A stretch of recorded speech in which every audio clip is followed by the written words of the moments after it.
Barbara. Please be seated.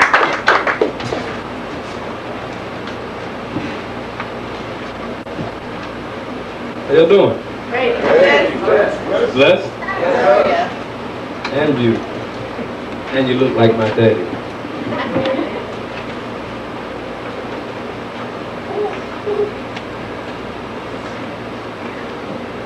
Just have a few announcements.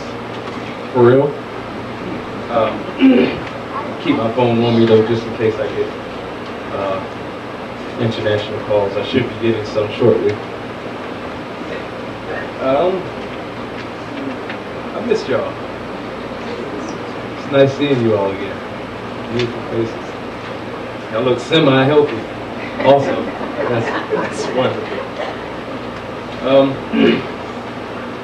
These are your announcements for Sabbath, June 13th, 2009. Can you hear me in the back?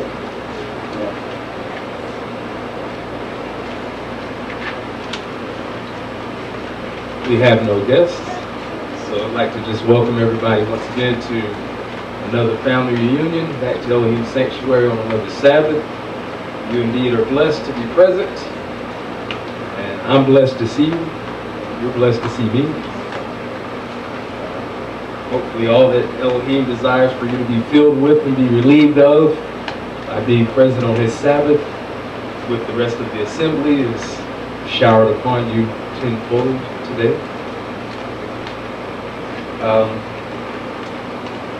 There will be a meeting with the adult choir after services today, immediately after services today.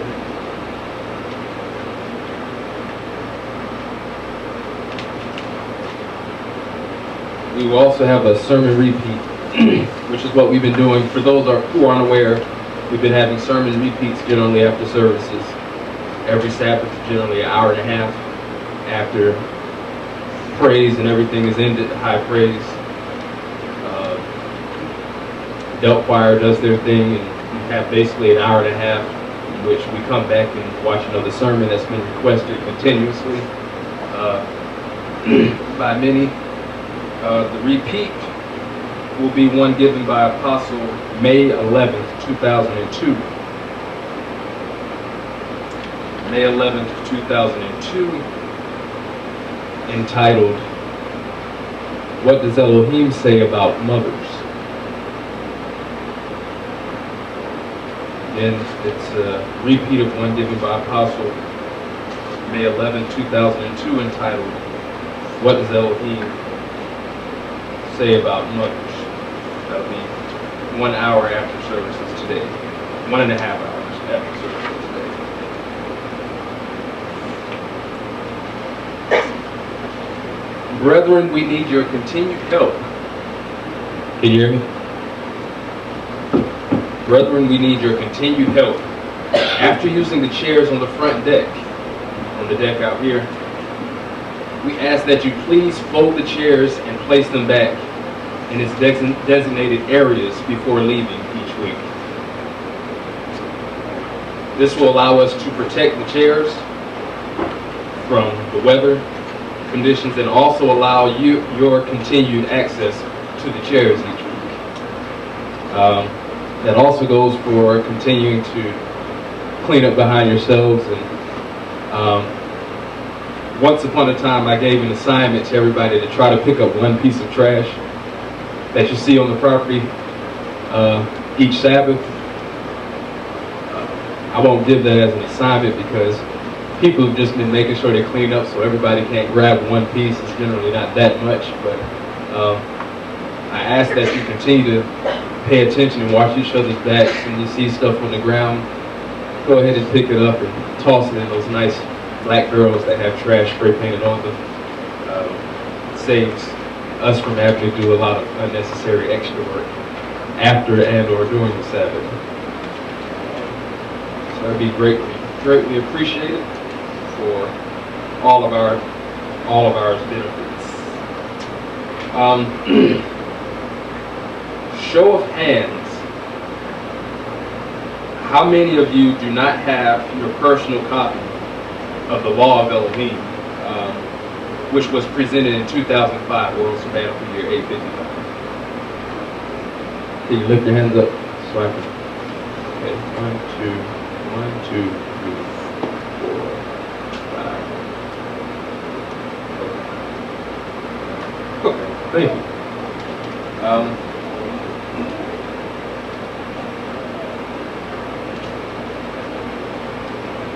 If you desire a copy, they are still available on CD. The price is still the same. When and where appropriate, we'll work with you, but the price is still $100 for the entire package. $100 per set. Please sign the list at the front counter today if you're interested in getting your own personal copy.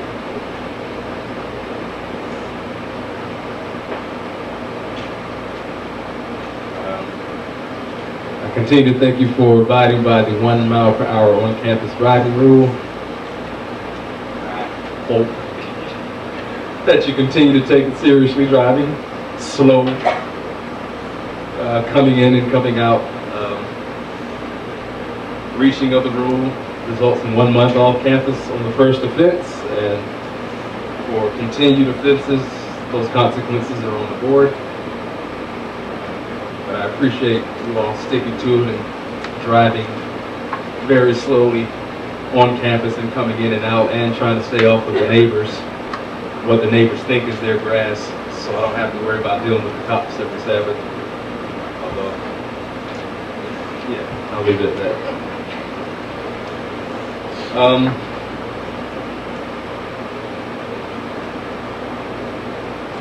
Update on Apostle and the work. Apostle sends his love and greetings to everyone. He received notice on the 9th that SCEI-1BLOOD, which is us and our outreach, is on the President's program and schedule for the Independence Day celebration for July 23rd, 2009, the 23rd through the 26th. Our program is being highlighted because of our successful regional interventions, especially agriculture. We must make sure our projects are in picture-perfect condition and be ready for international scrutiny. So of course that means those of us on the ground here will be picking up as far as stuff we're doing here and stuff that needs to be at least DHL'd across the pond over the next cycle.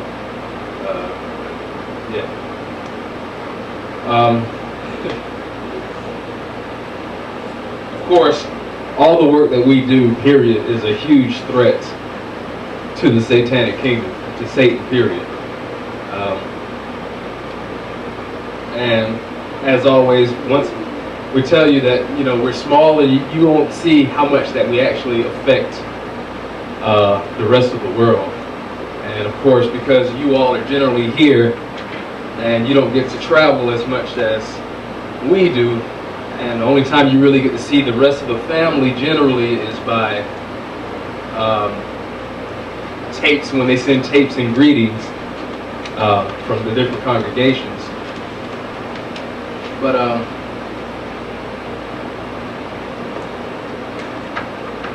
this little group really shakes the ground globally, and what we've been doing, especially agricultural,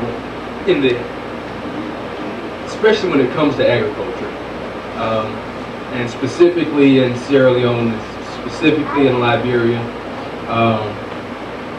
in Guinea, in India, you know, the areas that are, a lot of the areas that are third world and rising back up out of war and third world ugly.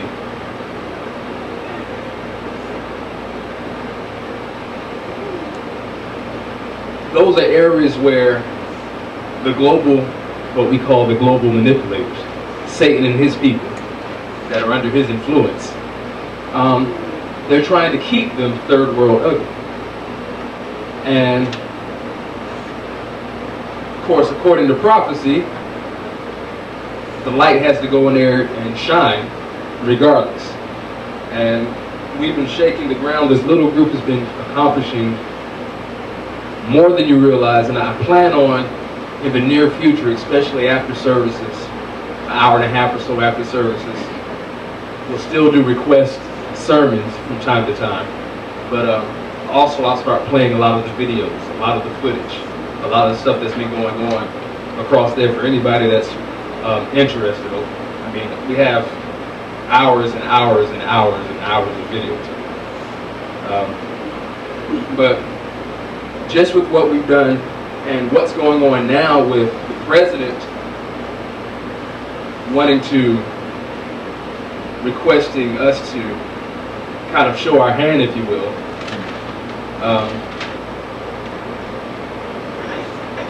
Of course, that ticks off the global manipulators who are trying to take that whole system down and keep them third world ugly. So what they've done,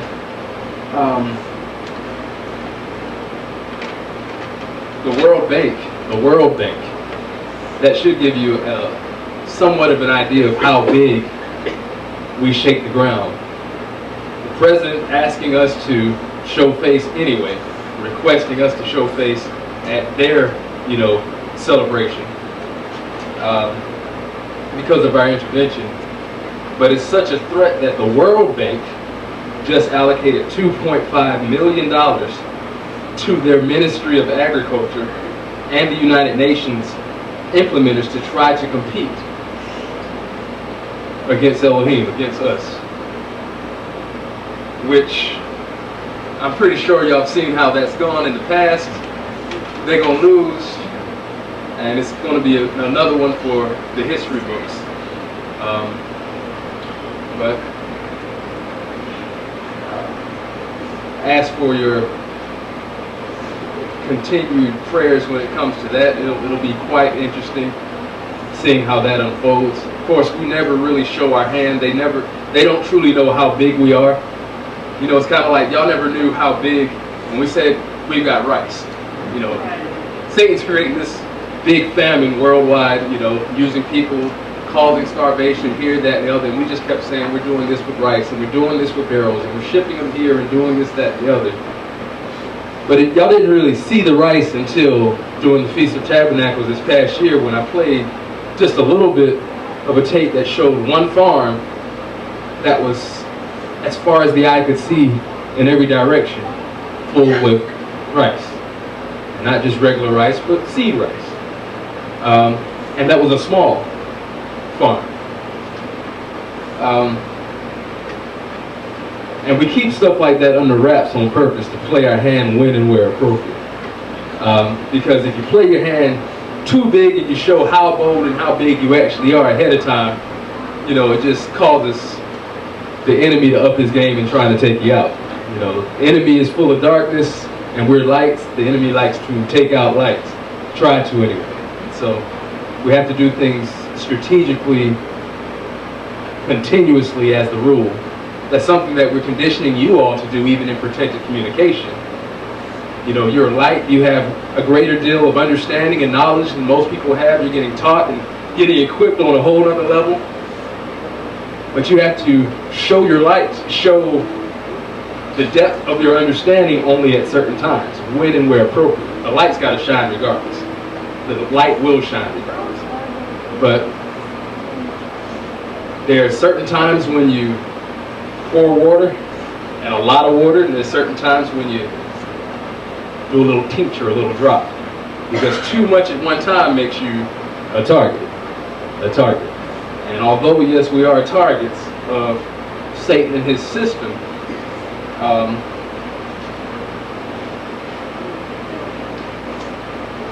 it's not necessary to do like other people and purposely make yourself a martyr. If it's appropriate to be one at that time, that'll be appropriate, but outside of that, you don't want to just make yourself one just for the sake of making yourself one.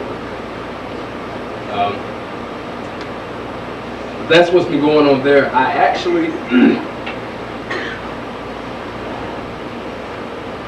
in thought, I was going to cover things today, but paying attention to what's happening globally. And although we don't have guests, we do have some who only been here maybe 2 or 3, 4 times. I'm allotting time for them to also hear me speak,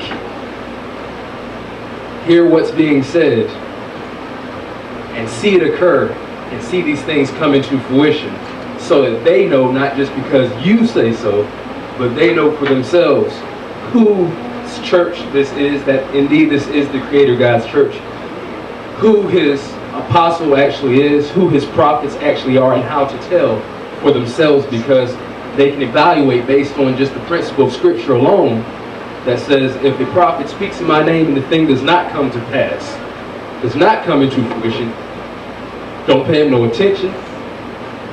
He's a liar. Pay him no respect. But if he speaks in my name and the things do come to pass, you listen to, you obey, you follow the instruction. So for some of you here, you already understand that and try to the best of your ability to function and think and move based on that and respect his administration where he says, some of you. I also have to do things in a way where it gives other individuals, as they come in, the opportunity to see for themselves as Elohim gives them eyes to see, so that they grow confidence in his system. There was a lot covered during the Feast of Tabernacles this past year, where there were a lot of prophecies. Things prophesied would come into play going forward. You all remember that? Yes. I started covering all the things that were going to start happening on the news, and what was going to happen as far as the shootings, what was going to happen as far as the teens and the killings, what was going to happen as far as the pandemic that was coming, what was going to happen and what you needed to start storing up and getting and putting into place so that you have it in place in time for the certain waves that would come through. And so I thought in my own mind, you know, of course I don't move until he says move, but I thought in my mind I would take it up a notch this Sabbath. But for those of you who took notes during the feast, if you go back through your notes, especially with the things that I was covering would occur, I covered things that would occur during the 6 months coming up to Passover, but then I covered things that would happen over the next full year. The things that were covered that would occur all the way up till Passover, if you go back through your notes, all of those things have occurred, have come into play, are in action. A lot of the stuff and the deep stuff and the stuff that I told you would be passed and be implemented, and the diseases that would jump up a notch, and the home invasions that would jump up a notch, home invasions done by both teenagers as well as people in black attire, BDUs, so people assume that they are law.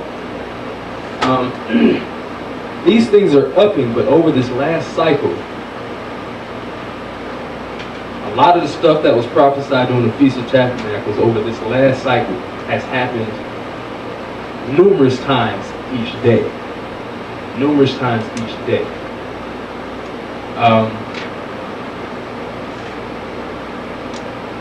And now I see clearly why I didn't need to cover things today, because of some things that started occurring throughout the cycle and some of the events that's happened just this morning.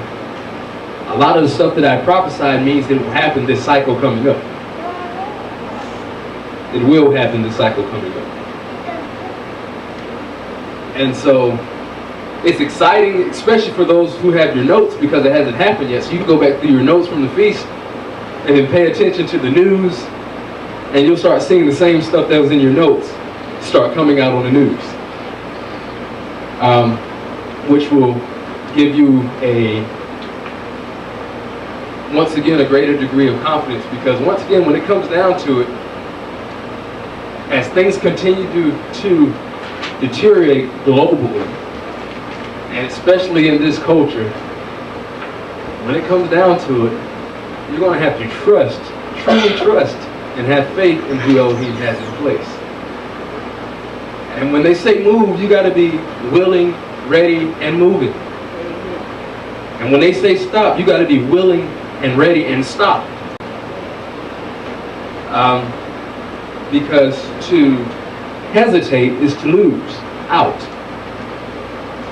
To pause is to lose out, to run short. You know, if you don't teach your kid that when you say come here now, that means to come here right now.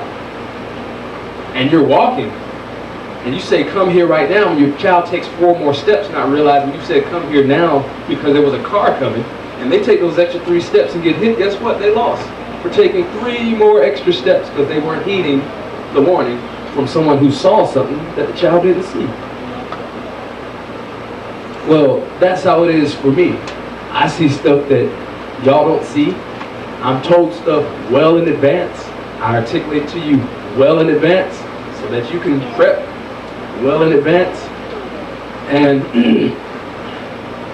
Elohim's allowing this time for you to hear it, see it happen, hear it, see it happen, so you get conditioned to the point where you realize that it ain't me. You know, when it comes down to it, you look at the examples in Scripture of prophets of old. If I were to be full of it, if I indeed were not doing it Elohim's way, what happens to one who prophesies in his name? That's his. Specifically, that's his. What happens to them? They get the axe. So,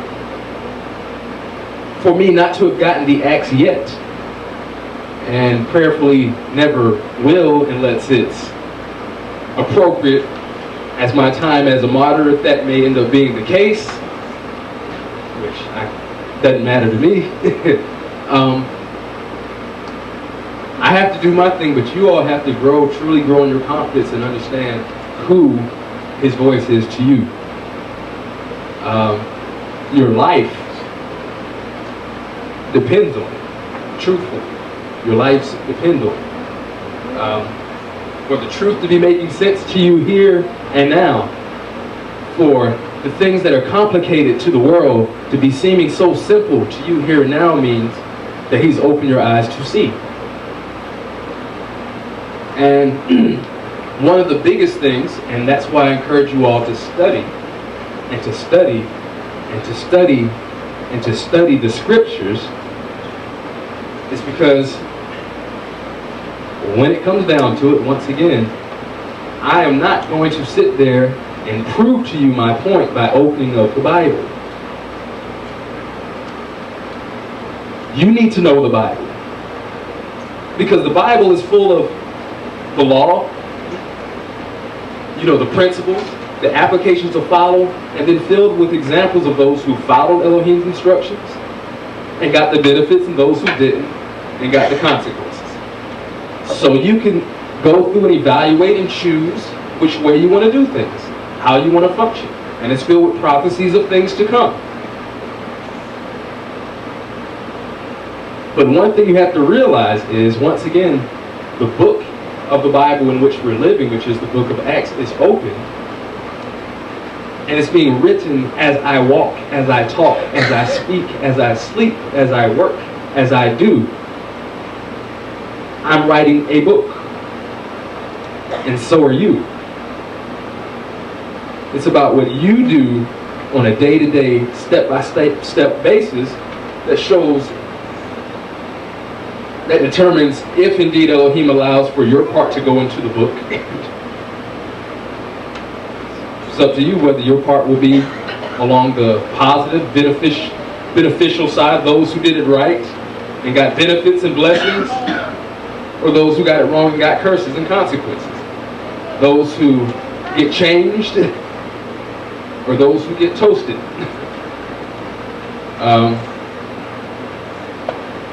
But to truly grow in your confidence, I have to continue to articulate things. Because, you know, my main thing is that you grow in confidence in who God is, and grow in confidence in Him, and that He'll do what He says He'll do. It's not me, the person me, that I care whether you have confidence in. That part, I could care less on. But he did choose me. He did pick me. He did put me in place. And my desire is that you grow to realize how real he is, and that your time to understand, know, and do what he says do is now. And Satan understands that. And Satan doesn't like it. Satan understands that you all are the targets, because he's the one that's out there. He understands that you are the ones that have the opportunity of making him toast in a lake of fire, along with the demons, false prophets, and the beast, and everybody else when it's all said and done. He understands that, but he understands also that you all are the ones that God's opened the eyes of to see here and now what's being revealed. And he realizes that y'all are getting to know things in advance. Y'all are getting to know details he doesn't even know yet until it's spoken, or until you breach protected communication and say it amongst other people. Once you do that, then of course then the demons get to run with you.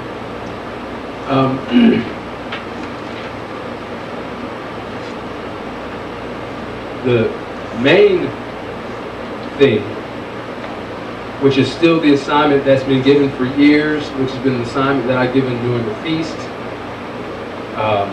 which has been the assignment that I've given almost every time I speak.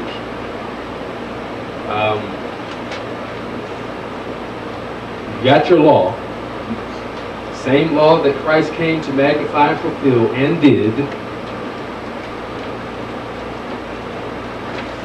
It's in those first 5 books of the Bible.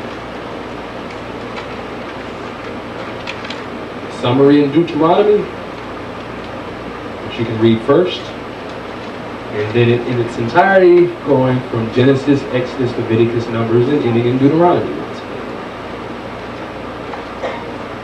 That helps you see, as you evaluate, you can evaluate all those who Elohim said was blessed, and all of those who Elohim said were righteous, and all those he said who got benefits, and read their track record of what they were doing, regardless of whether it was popular or not, what they were doing, what they did that had them on the side, that when dead and buried, they're still awaiting the rest of the elect, and called faithful, according to Scripture. And you can evaluate those who were cursed and who dealt with famine and starved to death, and dealt with pestilence and got chewed up, and dealt with torture and everything else up under the sun, and look at what they were doing in their practices and how they weren't following that same very law, and decide whether you want to be in that category or not, because you are living the same book.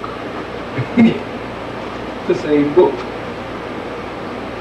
And so in living the same book, you have the opportunity on a day-to-day basis to either choose life and blessings, or death and curses and consequences on a day-to-day, step-by-step basis.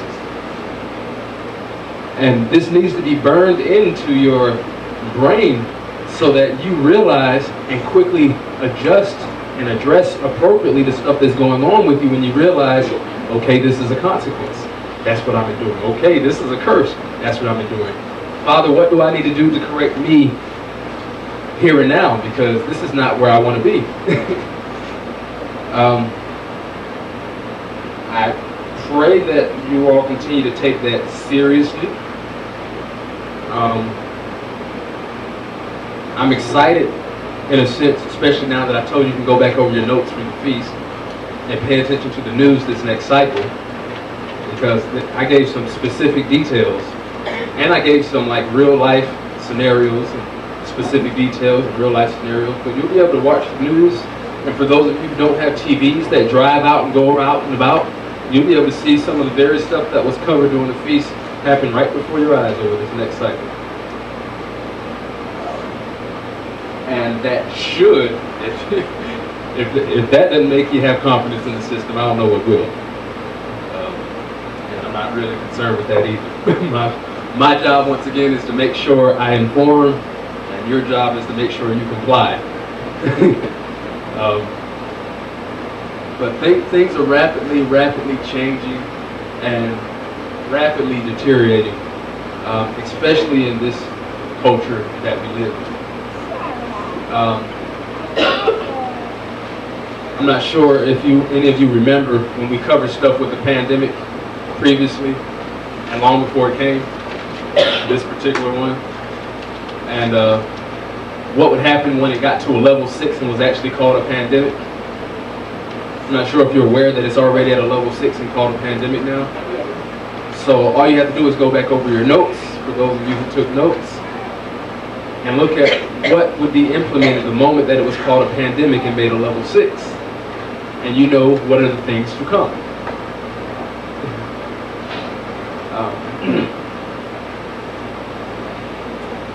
Currently, the ban on, and I'm hopeful. I'll call it that. I'm hopeful that that means maybe we'll get a window soon. But currently, meat is meat, which we covered that. But currently, the ban on, I hear what I'm saying, I'm going to talk very plainly. As far as the ban on your canned food, you hear what I'm saying? As far as the ban on your canned food and on your animal food. Can everybody hear me? Everybody understood the first few statements? As far as on your canned, I didn't say vacuum sealed, I didn't say frozen, I said as far as on your canned food and as far as on your animal food, it is okay. At the moment, the ban has been lifted for you to get stuff that has meat products.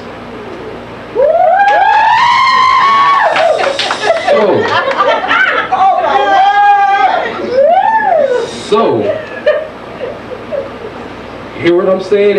And don't try to fool God now, because if you cheat, you lose. But as far as canned food goes, and as far as food for animals go, you can get things that have meat products. Outside of that, none. Still.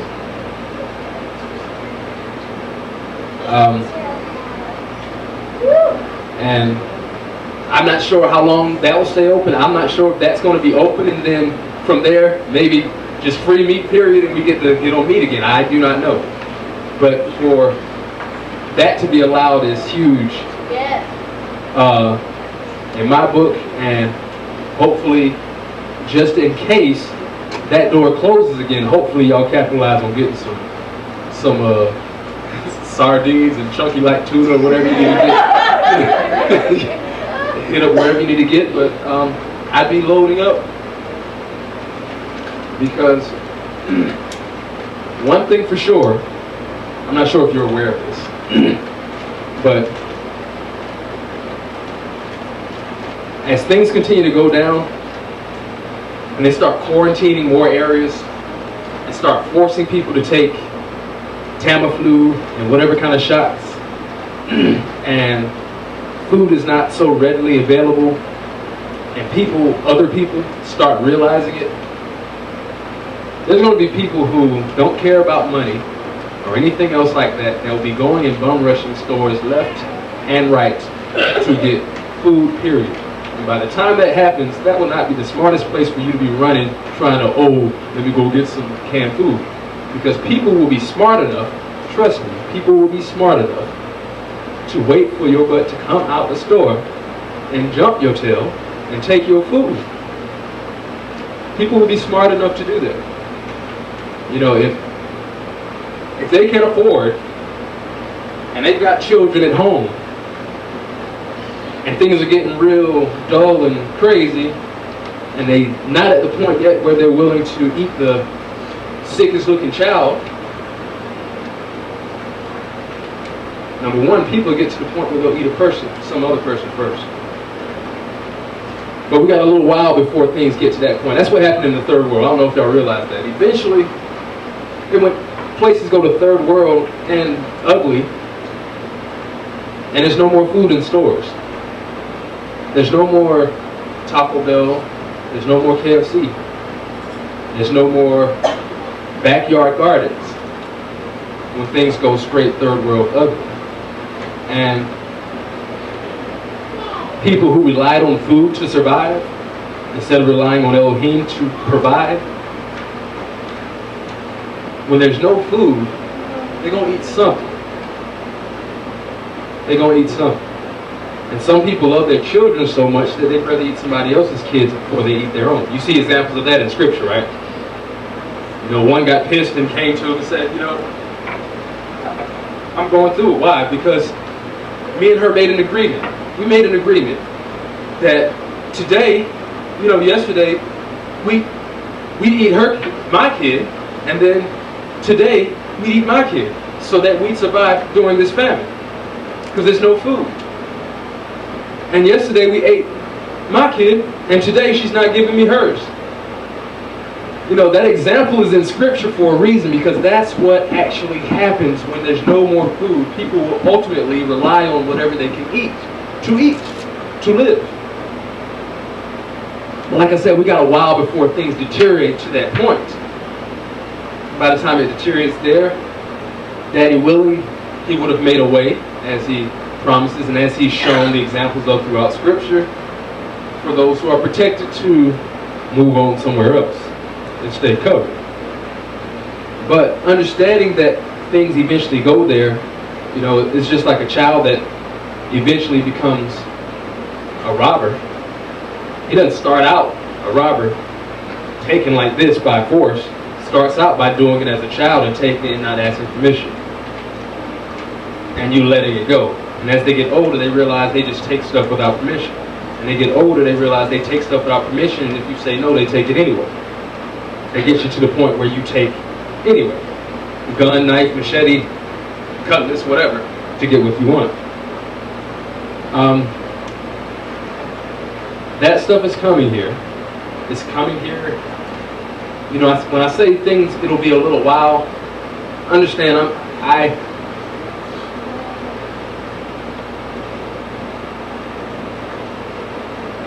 when I say a little while, I'm saying it so that it hits you where you are, but not in a little while in the sense that you have time to just sit and procrastinate.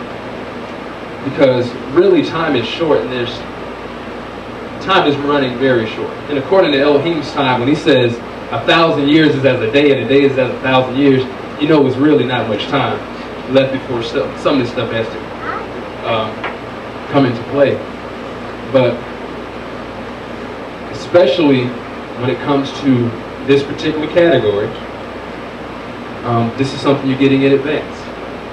Because when it's time and other people realize it's time to grab stuff from the stove, it is not going to be time for you to go and be grabbing stuff from the stove. You need to already have your storehouse packed. And and when it's cut off, or nothing out, or it's not wise to go out anymore and get jack, you rely on what's in your store. Because when it's no more out for you, period, the ones who Elohim's given eyes to see and hear His truth, that means that the eyes of those who haven't been able to see its eyes will be open to the reality that they better get some food from the store by any means necessary. And when that time comes, parking lot robberies will be at an all-time high. Store robberies will be at an all-time high. It won't take a storm to come through and wipe out, or a flood to come through and wipe out things for people to have to run and kick down, you know, windows and doors and go and steal stuff like they did during Katrina and like they've done out west with the floods and all that. When people realize how slim the food's getting, when people realize that the system, the global manipulators have got things to a point where they're quarantining, cutting off areas and not allowing you to leave it because they think that you have flu-like symptoms, and they start blocking you in, so you have to rely on what you have to survive. When stuff like that starts occurring, people are going to act stupid. People don't like being confined. The human mind is specifically, in this culture, is claustrophobic. Not like being not allowed to do what you like to do and what you feel like doing, what you want to do. That's evident by the consequences that many get on a daily basis anyway, right?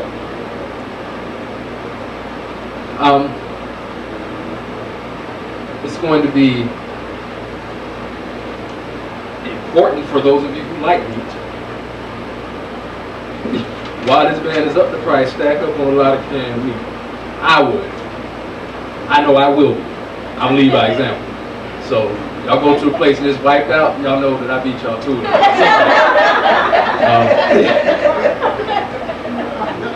You can go online and get your meat.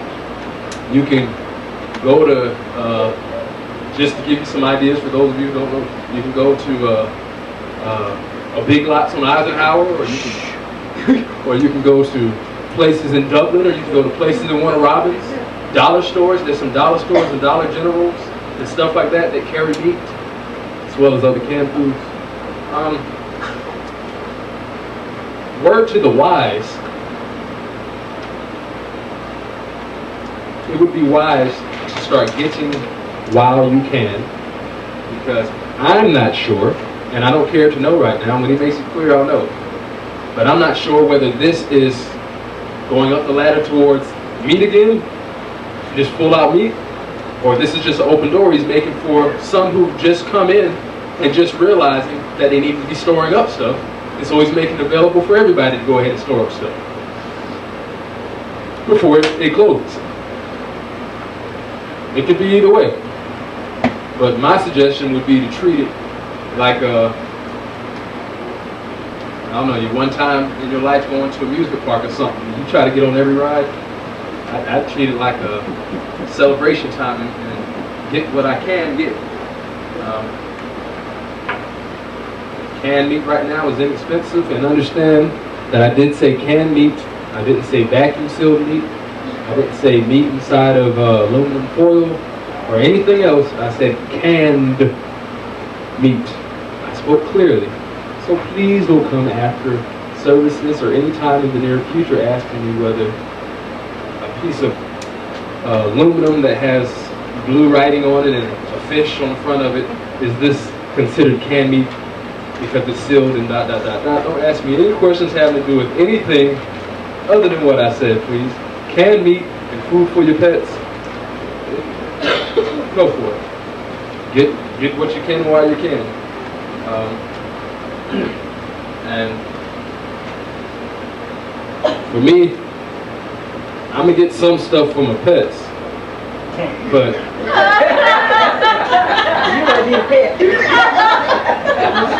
me and my family are much more important than all my dogs. And if they don't learn how to eat squirrel and cat and something else that runs around the property and grass and be happy, they'll eventually starve too. But I ain't gonna starve. I'm not gonna spend half on dog food and half on stuff for human consumption. But that's just me. Some people are pet lovers and they want to make sure that pets have food even if they don't. And those of you in that category, that'll change. And hopefully you don't get to the point where you end up eating your cat because you starve. But as for me and my house, and hopefully y'all follow my lead, get some stuff for your animals, yeah, if you got animals, but most importantly, make sure you do what you need to do to satisfy your stomach pain so you don't have to worry about having them while the rest of this culture begins to increasingly experience it. So that is the only meat that you can get out, in case you were curious. I'll leave that at that. I'm happy. I don't know about y'all, but I'm happy.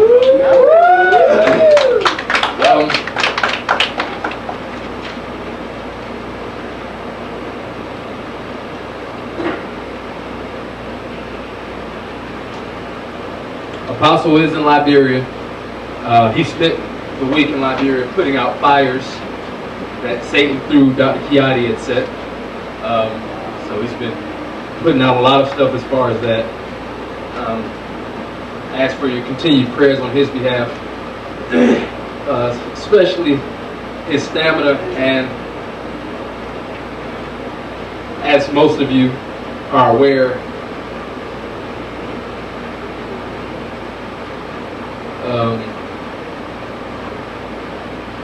me and AP have a similar complex, if you will, that he's gotten much better at than I am, and I look to continue to get better at. But it's growing up as fighters, we don't have flight syndrome. No matter how it looks, no matter how many you have to fight, no matter how many guns are drawn, no matter what the case may be, there's not a flight, flee, run, cry, ball up in a ball, call it quits complex inside of us. The only time any of those tactics are used is used to get the upper hand.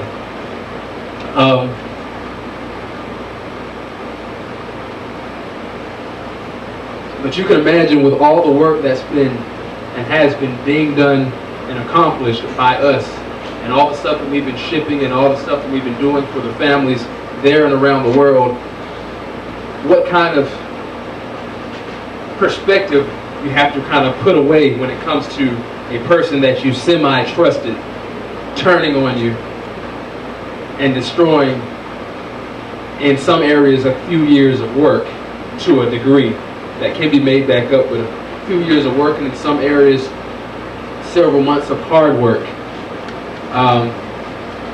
to then try to stand and be bold about it and flex, not realizing that they're caught. The human mind, especially the human mind that doesn't have a flight complex, believes in the original covenant principle of helping them quickly, rapidly return to dirt and become soil or fertilizer. And where that actually is appropriate, it's not necessary, because in him doing what he did, he thought he challenged a man. He thought he challenged Apostle. He thought he challenged myself. He thought he challenged Minister Joe. He thought he challenged the church. And he did. He thought correctly. But he left out one thing. When he did so, he challenged Elohim. And for that, vengeance is his. And he'll get his day. That, I assure you. And not by my hands or AP's or Mama J's or by you all that are in this room. You might have been thinking, if I get the opportunity. But that is a challenge. You know, I have my challenges too, but that is a challenge. Something that you can pray for AP on, you know, that he continues to give him the beautiful poise that he has against the many challenges that test what once upon a time would have been a no-brainer of how it would have been handled. And as well as for myself, because, you know, not too long ago I would have already been out of here, passport or not, and been back here by now.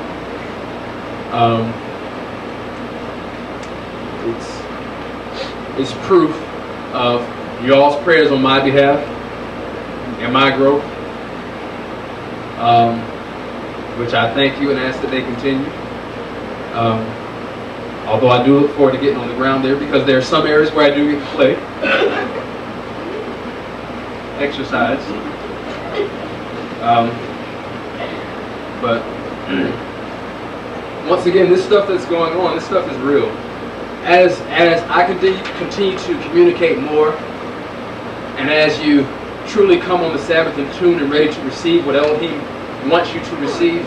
And as you go back through the scriptural accounts, you'll realize the same stuff that happened then is happening now. It's just happening in real life. It's happening right now while you're alive. Same experiences, you know.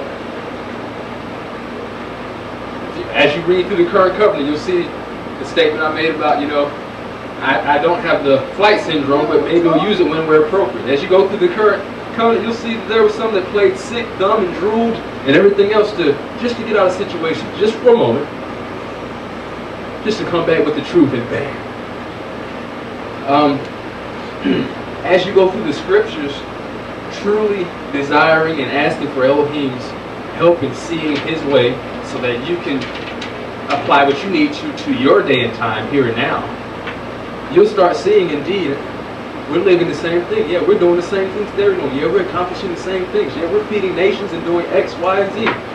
We're doing what everybody else is lying about it, wishing they could do, but have no clue how to. We're accomplishing. That'll help you gain more confidence in the system. That's what it's really about. Because as you gain confidence in the system, it's going to force you to want to obey. Because as you gain confidence, that means that your understanding increases.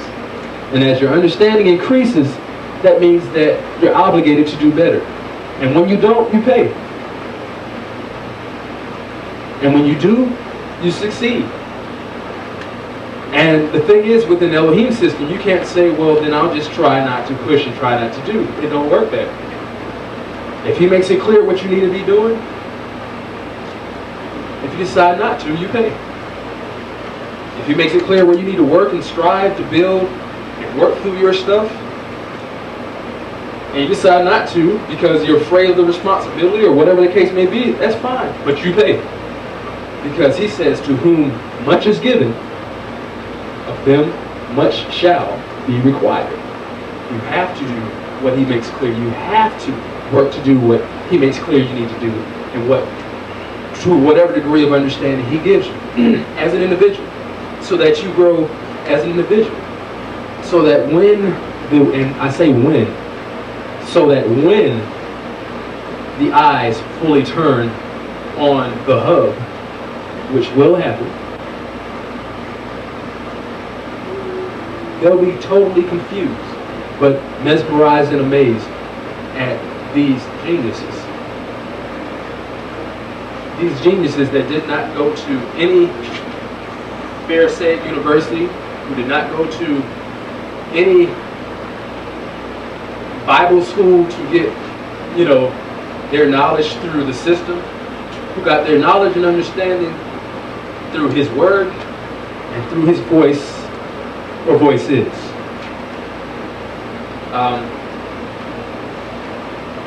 That's something that is a part of the reality of where things are and where things are headed. You can opt to stay stagnant and not really be with it because you don't feel like you want the spotlight of pushing and you're afraid of success, or you're afraid of failure in the process. Whatever your excuse is for not trying will be to your demise. It will be what breaks you down. It will be what helps you get defeated. If you are willing to stand and push for success, even if you're afraid of success and don't know how it feels because you never really were the best at it, or you're afraid of pushing and doing and falling and everybody seeing you and laughing at you and pointing the finger, I understand that's just something that you've got to build up. That's a part of you that Elohim don't like. So keep pushing, falling, pushing, falling, pushing, falling, and realize that you don't fall as often in that category.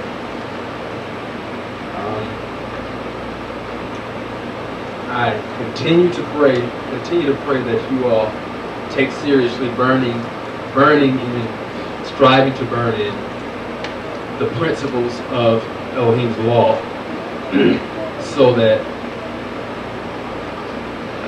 you have confidence in Him, you have confidence in His system and His way, even though it may not make sense to you, you have confidence in it, and you're willing to obey so that you too get the benefit. Choice is yours. I've committed to my choice. I pray if it be your desire, you do the same.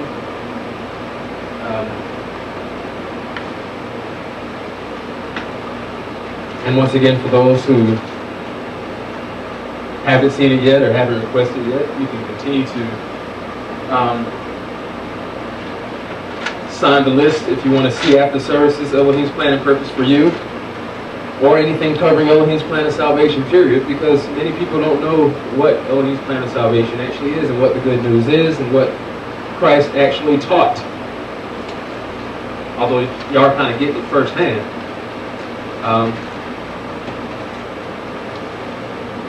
But it's nice to burn this stuff in continually until it fits, until it becomes habit, until it becomes just a way of functioning. You know, dropping and rolling 50, 60 times a day. When you go and run and you trip and fall, you end up right back on your feet and stride because it became habit. It was difficult in the process, but it became habit. Typing at first became a thing of pressing way more buttons than you'd planned on pressing to put in an I love you on your computer. Instead, you pressed A, F, J, T, R, maybe one I. But the more you practiced, for those of you who type, you got from where you didn't have to do like this anymore to where you can just type away. It came from practice.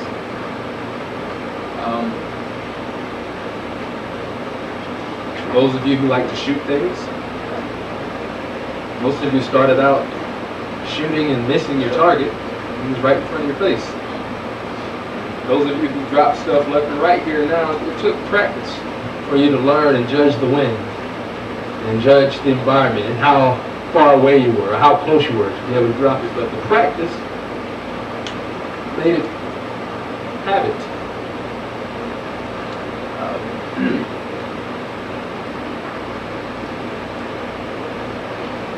Same thing with riding a bike for those of you who've ever ridden a bike. It wasn't easy at first. Same thing with walking for those of you who started out when you came out the womb not able to walk. For those of you who did. I don't know if some of you might have come out walking. But it took pushing and walking because you desired to walk. You desired to stand. You desired to be better than what you were because you realized that you were not up to par. And you implementing that drive into it and not letting something stop you and the obstacles of falling and everybody seeing you tripping and falling and sometimes laughing and sometimes even tripping you up just so they could get an extra laugh out of it. It didn't stop you from pushing and desiring to walk. Thus, you all succeeded in being able to walk, including Elena and Ocean. So, don't let the reality that you will fail in your process of trying to be perfect stop you from trying to be perfect. Don't let knowing that you're going to screw up in the process stop you from trying your best to do what you need to do in the process so that you get the benefit. Don't let it stop you because as you do it, it will eventually become habit.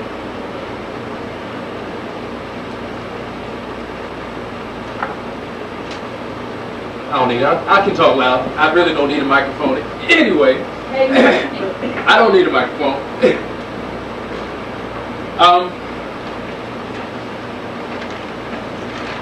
And for those of you who are afraid of succeeding, because those are the only two categories in here, you have a dilemma in which you have to make a decision.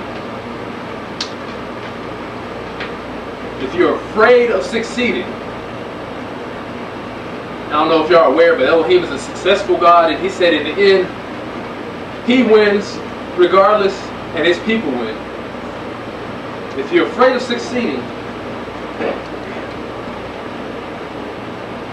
you don't need to be here.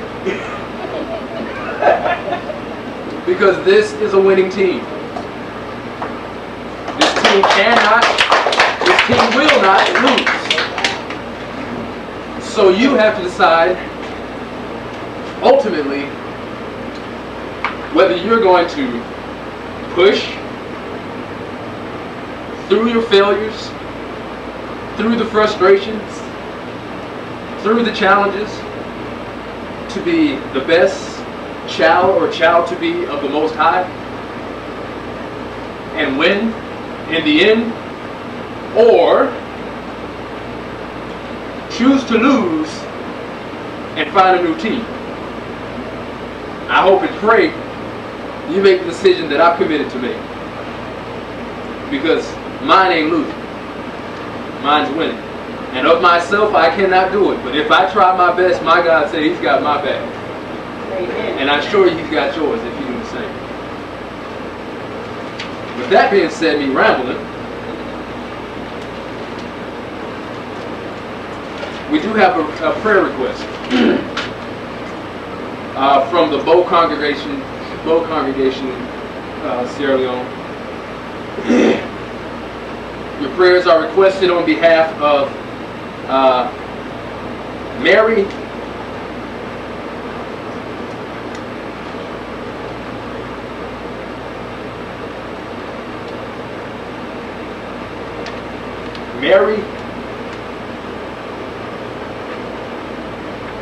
I'm not sure if that's supposed to be that way or not.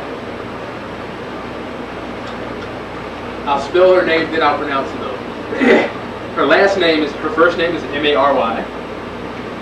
Her last name is spelled capital G, capital B, lowercase o, lowercase t, lowercase I, lowercase m, lowercase a. Yeah. Sister Mary.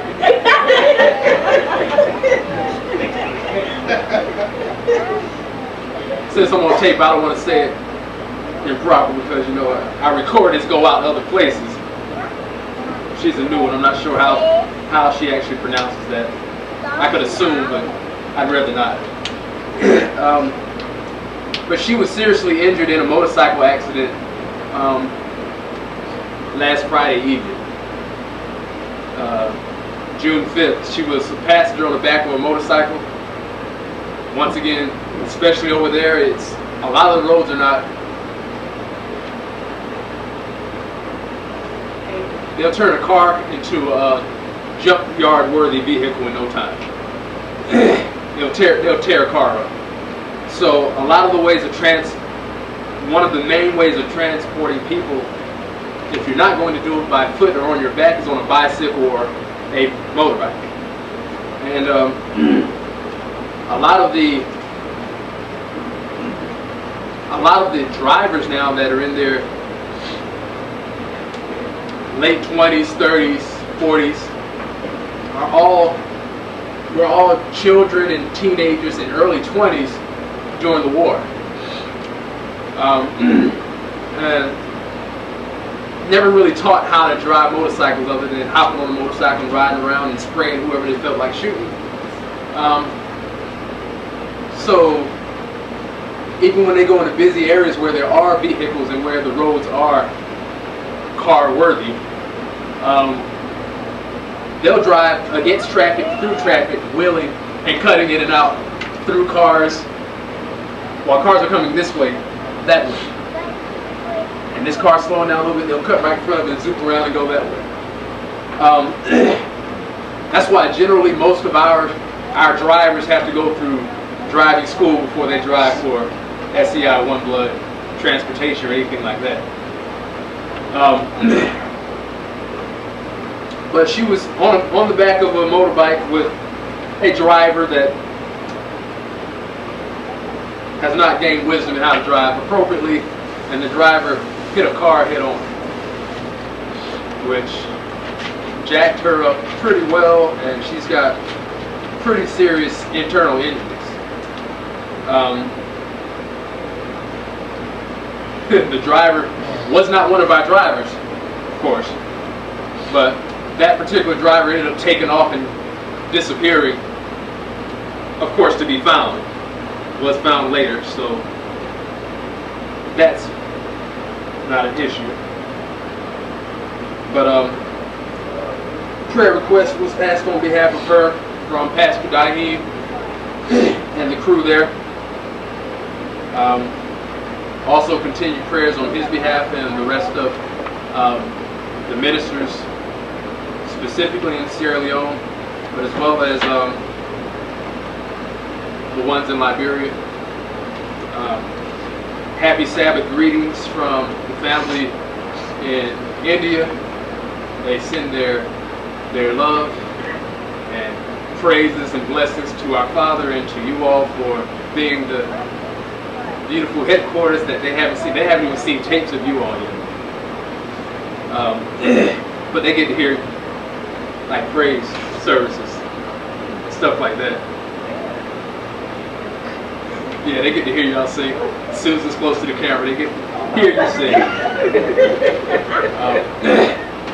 But they do send their love, their continued thanks for your prayers on their behalf. They're battling, and a lot of the areas, period, are battling the same things as far as the what's called, quote, swine flu, unquote. So they're dealing with it also. And it's difficult, especially for those who are a part of, that are also Sabbath keepers and in the faith, who lose family members as a result. You know, family members especially that are not a part of the church. You know, due to the stuff going around, but yet they're straight because they're following the same instructions that y'all are following, for those of you who are following it. You know, they're not doing any meat right now either, you know, and the only way they'll really be doing canned food over there is if we ship them some, which we may end up doing. But they're going through the challenge, few challenges of things like that, with family members, and, you know, just adjusting, realizing that, you know, they're not dying because the truth is being revealed to them. They see and they're special, so Elohim's protecting them. But it's rough for them seeing those that they've grown up with and been around and been close to, that they want to share information with and protect, and realizing that they can't, because if they do, they compromise themselves. And seeing some of them dropping off has been very challenging, as you can imagine. But they're sticking to their guns. They're following the instruction. They're on top of protected communication. And they're being blessed, but they thank you continuously and solicit your continued prayers on their behalf. I'll probably be talking with Minister Sharif shortly. I like trying to get them when we're doing praise services, to be honest with you. At any point down time doing praise services, I like to get it on so they can actually hear what's going on, or even by phone, so they can praise also. But once again, the work is growing, and everybody looks up to their big brother hub, the hub of Elohim's work. Everybody wants to see the group. Everybody wants to come here and visit. Everybody wants us there, like yesterday. And they're definitely praying that when the eyes turn to headquarters, that indeed the world gets to see what Elohim already prophesied would be seen. And so they're not praying in vain, because that will be the reality. And it's a blessing. I hope and pray continuously, but that you all choose to be a part of that reality. Once again, I'll try to push the best I can and lead by example. Where I do, all praise to Daddy. Where I don't, that's on me. Let me feel the blame. And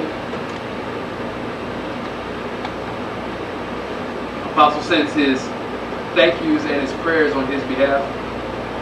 I'm not sure if y'all are aware.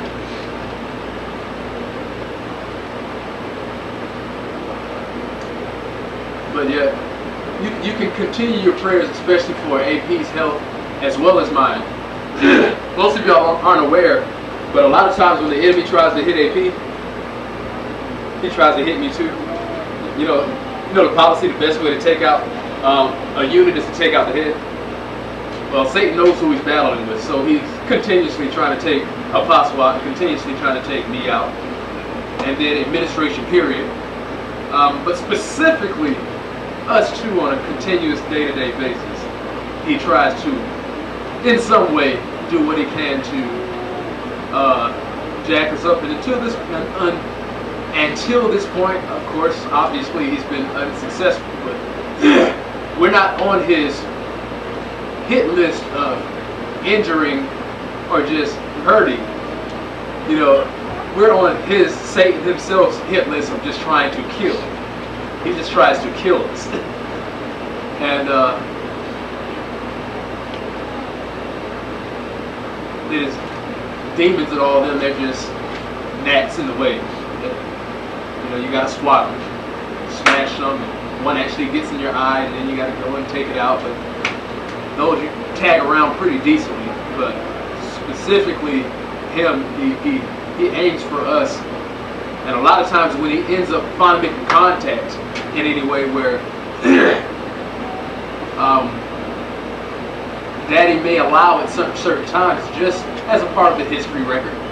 Just as a part of the history record, Daddy allows sometimes for us to get injured or sick or bruised, malaria, recover, shots, stabs, recover, car wrecks, whatever, recover, poison, whatever, recover, as a part of the record and to prove who we are.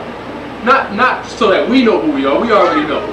You know, not to prove to Daddy who we are, he already knows, but just for the record for some of y'all to know. But generally, when it's allowed to hit him, it's allowed to hit me. I'm not sure if anybody's ever been aware of that. But, so, AP can be in Sierra Leone and catch malaria, and I can be in Macon, Georgia and catch malaria.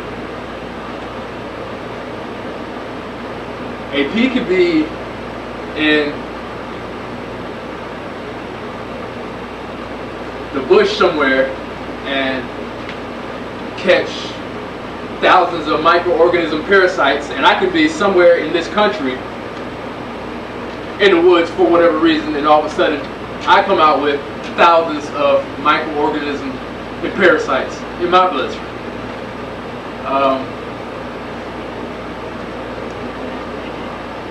AP can suffer hard foot, where your foot turns to rock. You know, literally turns to,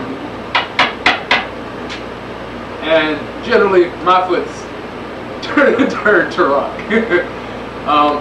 Kind of cool, gives us something to report, if you will, gives us something to laugh about, talk about. When we do get to communicate, we laugh at how the enemy's trying, but once again he's not going to be successful, and how you handling yours, and oh, well, you know me, bring it on, you know, and back and forth. That type of thing is kind of cutthroat of how we have our chill time of talking, and then it's just back to the business. But do solicit your continued prayers on our behalf, because none of it's easy. It's just that Daddy's blessed us with a certain type of mentality that we're fighters. We'll fight physically if we got to. We'll fight spiritually all day long. And he's blessed us to not desire to quit. And he's blessed you all to have us in place for you, and blessed you all with the responsibility of praying us up, and blessed us with the responsibility of keeping y'all covered. So I pray and ask for you to continue to strive and push to do your part. I will, to the best of my ability, try and push and strive to do my part.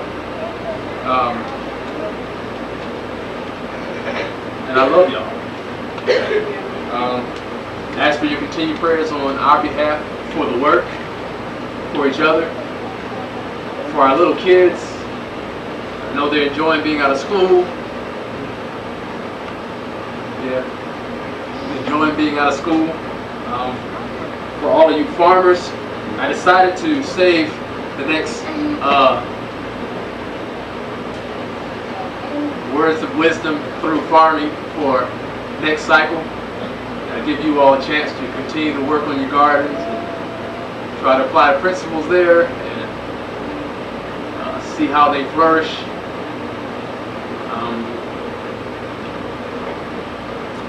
That's pretty much it. That's where I'll stop. The tape is a short one for today. It's a repeat of one given by Apostle December 1st, 2007.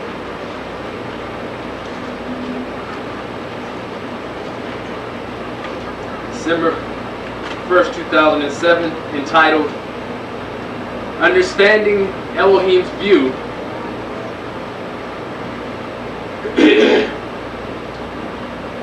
of His Administration and His Elect. Again, that's December 1st, 2007, entitled Understanding Elohim's View of His Administration and His Elect.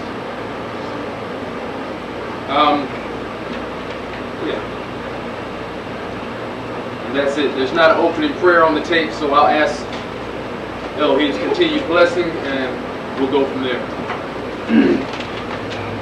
Father in heaven, hello Elohim, we come before you now on this Sabbath, just so very thankful for you bringing us, this family, back together for another reunion on your holy Sabbath day. We thank you so much for your blessings and protecting us while we've been apart from each other.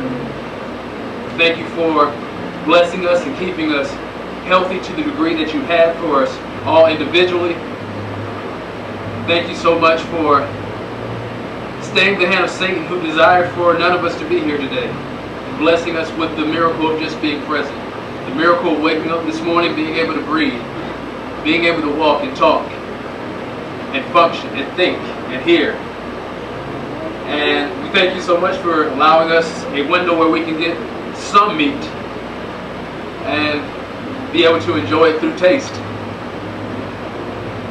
We thank you so much for just the family, the continued growth that's developing amongst this group, the understanding that's increasing. We pray that it continues to increase so that we continue to grow and apply your principles to our day-to-day life and living, so that we truly get to live and receive the benefits that those of old, those in scriptures, receive. The benefits, the blessings, the miracles, the intervention on a more consistent basis. Thank you so much for those that you have in place who live the life and living example of doing it your way as the rule, as an example for everyone else to see. Pray that you continue to give all of those in that category the continued extra measure of strength and determination to serve you.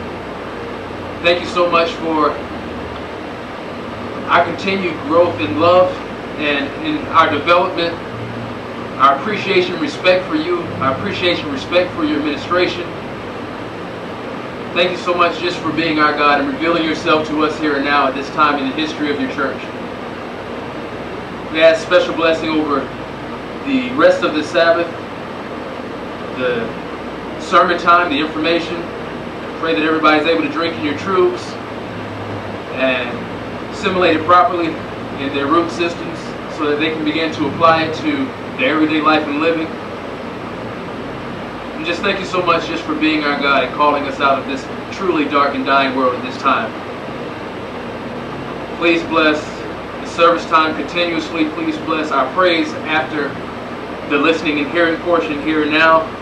Please bless the activities after services, the extra study time, the fellowship. Please bless the food we'll partake of throughout the day and on through the evening.